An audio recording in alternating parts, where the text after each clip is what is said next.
Before you start a sports business, you must decide what niche in the sport industry you want to fill. You can either start your own sports agency or come up with a better way to improve existing sports equipments. When determining your niche, it is critical to consider what the market needs. In this video, you'll learn how to start a sports business. This video will be your first stepping stone, providing a practical step-by-step approach to starting your sport business. We will go over topics such as conducting market research, conducting competitive analysis, writing a business plan, and raising money from angel investors. It is critical that you watch this video from the beginning to the end so that you can have a clear understanding of how to start a sports business.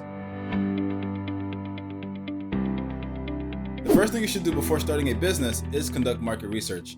Consumer behavior and economic trends are combined in a market research to confirm and improve your business idea. It is critical to understand your customer base from the start. Market research allows you to reduce risk while increasing your chances of business profitability. Collect demographic data to better understand the opportunities and constraints for gaining customers. This can include demographic information such as age, wealth, family, interests, or anything else relevant to your business. Then, to get a good sense of your market, you should answer the following questions. 1. Demand. Is your product or service in high demand? 2. Market size. How many people are likely to be interested in your product? 3. Economic indicators. What is the income range and employment rate? 4. Locations. Where do your customers live and where can your business reach? 5. Market saturation. How many similar options do consumers already have? 6. Pricing. How much are potential customers willing to pay for these alternatives? You will want to stay current on small business trends. It is critical to understand the specific market share that will impact your profits.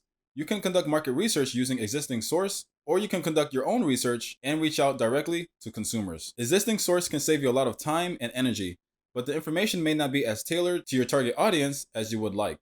Use it to answer both general and quantifiable questions such as industry trends, demographics, and household incomes. Asking consumers directly can provide you with a more nuanced understanding of your specific target audience.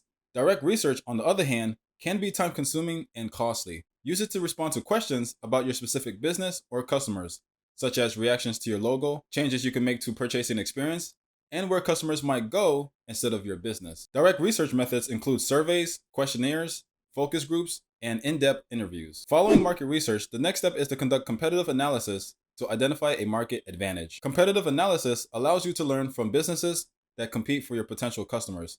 This is critical for defining a competitive advantage that generates long-term revenue. Your competitive analysis should identify your competitors by product line or service, as well as market segment. Here are some characteristics to look for in the competitive landscape. 1. Market share. 2. Strengths and weaknesses. 3. Your window of opportunity to enter the market. 4. The importance of your target market to your competitors. 5. Any obstacles that may impede your entry into the market. And 6. Secondary or indirect competitors who may have an impact on your success. There may be numerous businesses competing to serve the same market that you are. The level of competition, the threats of new competitors or services, and the effect of suppliers and customers on prices are all important factors to consider. You should write a business plan after conducting competitive analysis to determine a market advantage. A good business plan will walk you through each stage of starting and running your company. Your business plan will serve as a roadmap for how to structure, run, and grow your new venture. It's a method of organizing your thoughts about the most important aspects of your business. Business plans can assist you in obtaining funding or attracting new business partners. Investors want to know that they'll get a good return on their investment. Your business plan will be the tool you use to persuade others that work with you or for investing in your company. You should choose a business plan format that works for you. There is no correct or incorrect way to write a business plan. What matters is that your plan meets your requirements. The majority of business plans fall into one or two categories: traditional or lean startup. Traditional business plans are more common. They follow a standard format and encourage you to go into details in each section. They usually necessitate more work up front and can be many pages long. Lean startup business plans are less common, but they still follow a standard format. They concentrate on summarizing only the important points of your plan's key elements. They can be made in as little as an hour and are usually one page long. If you are very detail-oriented, want a comprehensive plan, or intend to seek funding from traditional sources, you may prefer a traditional business plan format. You are not required to follow a specific business plan outline when writing your business plan. Instead, use the sections that make the most sense for your company and its requirements. Traditional business plans include some of these 9 sections. 1. Executive summary. Tell your readers about your company and why it will be profitable in a few sentences. Include your company's mission statement, product or service, and basic information about its leadership team, employees, and location. If you intend to seek funding, you should also include financial information and high-level growth plans. 2. Company description. Provide detailed information about your company in your company description. Explain in detail how your company solves problems. Make a list of consumers, organizations, or businesses that your company intends to serve. Describe the competitive advantages that will help your company succeed, such as, is your team comprised of experts, or have you found the ideal location for your business? This is the place to talk about your company's strengths. 3. Market research. You'll need to be well versed in your industry outlook and target market. Competitive research will show you what other companies are doing and their strengths. Look for trends and themes in your market research, such as what are the actions of successful competitors? What makes them so effective? And also, are you able to do it better? This will be the time to respond to these questions. 4. Management and organization. Tell your reader how your company will be organized and who will be in charge. Describe your company's legal structure. Indicate whether you plan to incorporate your business as a C or S corporation, a general or limited partnership, or as a sole proprietorship or limited liability company, LLC. In your company, use an organizational chart to show who is in charge of what. Demonstrate how each individual's unique experience will contribute to the success of your venture. Consider including resumes and curriculum vitae for key members of your team. 5. Product or service line. Describe the product or service you provide. Describe how it benefits your customers and the product life cycle. Share your intellectual property plans, such as copyright or patent filings. Explain in detail if you are conducting research and development for your service or product. 6. Sales and marketing. A marketing strategy cannot be approached in a single way. Your strategy should evolve and change to meet your specific requirements. This section's goal is to describe how you plan to attract and retain customers. You'll also describe how a sale will take place. This section will be referred to later when making financial projections, so make sure to thoroughly describe your entire marketing and sales strategy. 7. Request for funding. If you're requesting funding, this is where you'll detail your funding needs. Your goal is to clearly explain how much funding you'll require over the next 5 years and how you intend to use it. Indicate whether you want debt or equity, the terms you want, and the length of time your request will last. Provide a detailed description of how you intend to use your funds. Indicate whether you require funds to purchase equipment or materials, pay salaries, or cover specific bills until revenue increases. Include a description of your future strategic financial plans, such as debt repayment or the sale of your business. 8. Financial projections. Financial projections should be included with your funding request. Your goal is to persuade the reader that your company is stable and will be highly profitable. Include income statements, balance sheets, and cash flow statements for the last 3 to 5 years if your company is already established.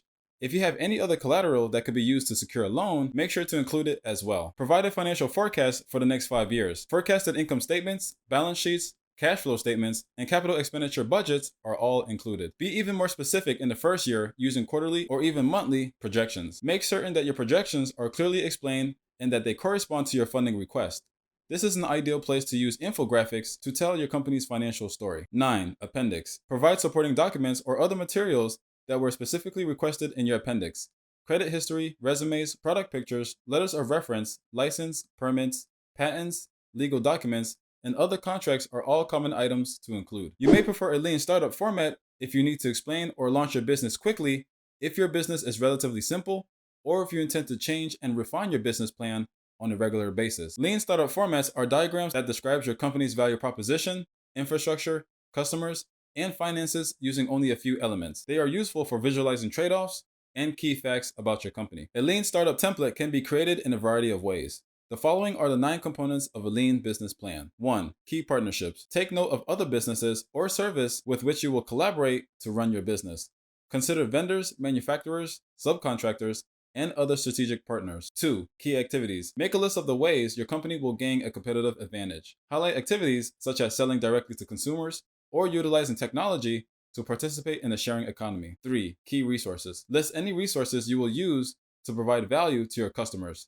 Staff, capital, and intellectual property may be among your most valuable assets. Remember to take advantage of any business resources that may be available to women, veterans, Native Americans, and hub zone businesses. 4. Value proposition. Make a clear and compelling statement about your company's unique value to the market. 5. Customers' relationships. Describe how your customers will interact with your company. Is it automated or human to human? Should it be done in person or online? Consider the customer's experience from the beginning to the end. 6. Customer segments. When naming your target market, be specific. Because your business will not be for everyone, it is critical to have a clear idea of who your business will serve. 7. Channels. Make a list of the most important ways you'll communicate with your customers. Most businesses use a combination of channels that they optimize over time. 8. Cost structure. Will your company prioritize cost cutting or value additive initiatives?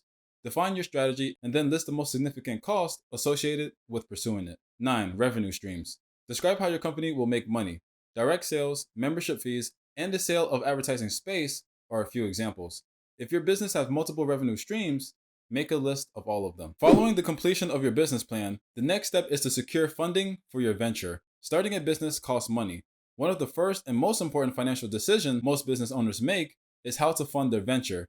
How you choose to fund your business may have an impact on how you structure and run it. Every company has unique requirements, and no financial solution is one size fits all. Your personal financial situation and business vision will shape your company's financial future. Once you've determined how much startup funding you'll require, the next step is to determine how you will obtain it. Let's talk about how to fund your own business through self-funding. Self-funding, also known as bootstrapping, allows you to use your own financial resource to support your business. Self-funding can take the form of borrowing money from family and friends, using your savings account, or even tapping into your 401k. You retain complete control over your business when you self-fund, but you also assume all of the risk. Be cautious not to spend more than you can afford, and be especially cautious if you decide to withdraw funds from retirement accounts early. You could face costly fees or penalties, or you could jeopardize your ability to retire on time. So consult with the administrator of your plan and a personal financial advisor first. Another option is to raise venture capital from investors. Venture capital investments can provide you with the funding to start your business.